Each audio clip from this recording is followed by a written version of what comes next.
Learning how to interview people for a book is a really valuable skill. Let's dive into that.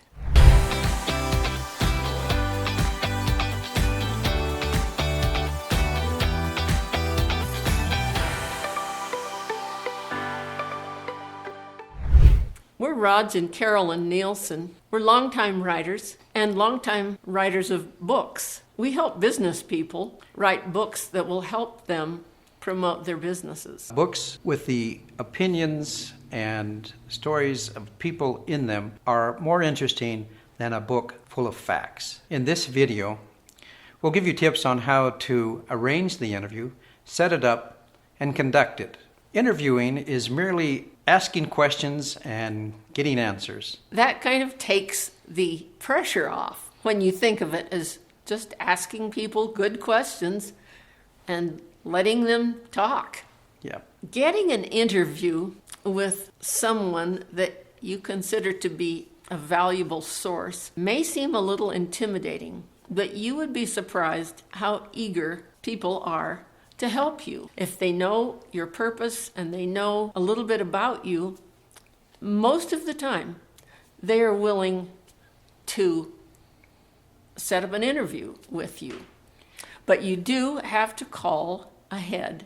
You can't just expect them to drop whatever they're doing at any moment and take 20 minutes to 2 hours for an interview.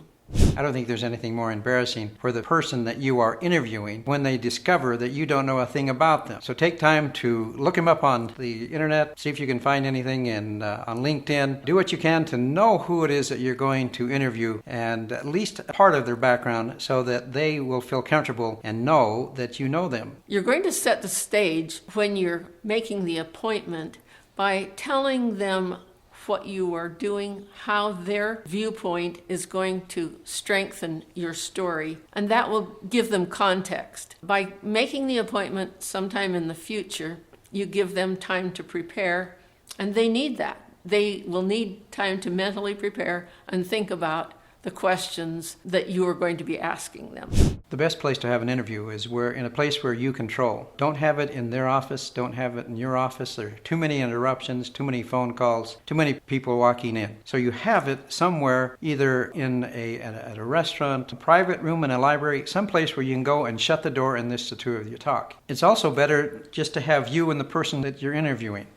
If you have a third person in there, that third person sometimes will interrupt and make changes to the information your source has given you. The third person also sometimes will hold back, maybe subconsciously, they don't know whether they're doing this, but they're holding back the source from telling you everything because they don't want that third person to know. And this is especially in a sensitive subject that you want to write about. If that person wants to participate, suggest that you interview them at a later time, but right now you just want to talk to this person. When you talk to that person, when you interview that person, they may give you some good information, but if they don't, that's okay because you have allowed them to have their say. I always record my interviews. The reason I do this is because I don't like writing down as the other person is talking. I'd rather maintain eye contact with them. So I take a tape recorder with me.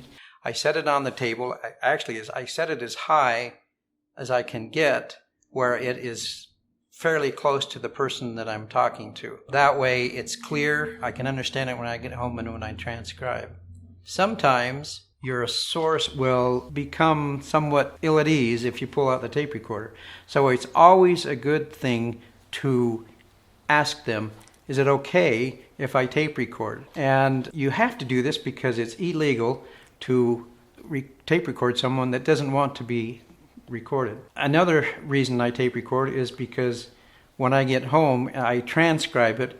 I put the transcription away in case this person that I have interviewed comes back and says to me, well, that's not quite the way that I said that. You can go back in your notes and you can see, yes, it was. That's the way you said it to me. And that's the way I recorded it. Always start your interview with an open-ended question. An open-ended question allows that person to reflect, to talk, and to remember stories, It also puts him at ease because as he's talking, you're not talking, you're sitting there listening, and you let them run on as long as they can to get as much information out. You come to the interview with a list of questions, but you don't ask those questions yet. The first question is the most important because it gives the interview a good start. And then when that person stops talking, don't ask another question then. You kind of look at him, you kind of tilt your head, you kind of wait a bit, and he will continue, or she will continue to carry on what they were talking about. They are just checking to see if you are listening. Or maybe they were thinking. They may be thinking. Yeah, they may have just run out of that immediate thought, but if you give them time, they will often continue. And if you do have to ask them a question, make sure you don't change the subject. Keep them talking. Ask the question maybe a different way so that they will continue on in that same train. And the easiest way to do that is to say, you talked about this, tell me a little bit more about it. And that will continue the process and keep them talking. Another way to keep them talking is by nodding your head and kind of grunting or chuckling or something, just so they know you're listening, so that you are involved. But you don't want to talk or ask any clarifying questions at this point. If you do have a question that comes up, jot it down in your notepad so that you can ask it at the end. And it's very important to listen. I don't know how many times I've gotten back to the office and started listening to the conversation and realizing he was giving me some pretty good information, but instead of listening, I jumped in with another question. And so you're going to miss the information if you don't listen. If you're thinking of the next question, you're putting everything off to the side. Yeah. If you are listening, you can keep them on that train of thought and get more information. And that's when the stories come out. That's when the good anecdotes come out. Yeah. How do you know when the interview is over? Well, when the interviewee says it is. So you watch them. When they start to yawn or they start looking at their watch or whatever, it's time to ask the question. I have one more question to ask, and that is there any question that I should have asked but I didn't? It's also important that as you watch them for cues, you are the one that ends the interview. You don't wait for them to say, I've got another appointment, I've got to get out of there. You've got to be aware enough that that doesn't happen, that they don't feel like they're kicking you out. Let them feel that you're ending it on a high note and that you've covered all the bases and they feel like they've been listened to and valued. At the end, that's the time to check spelling, make sure you got their name correctly, check other contact information, because you're going to want to maintain contact with this person.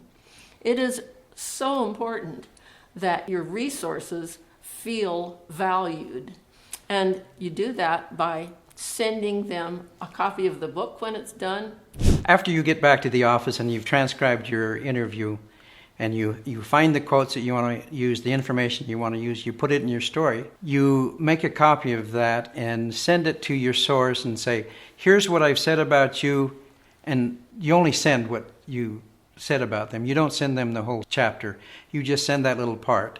I always send the preceding paragraph, the quote, and then the following paragraph.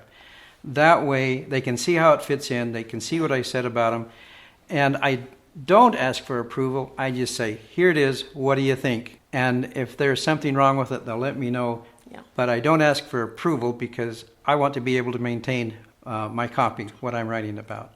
But yet I want to take care of my source. I want to show them that I care about him, and I want to maintain contact with him because later on I might be able to rely on him again for another book that I'm writing. So always maintain contact with the people that you interview. If this video has been helpful for you, watch our video, What is the Structure of a Book?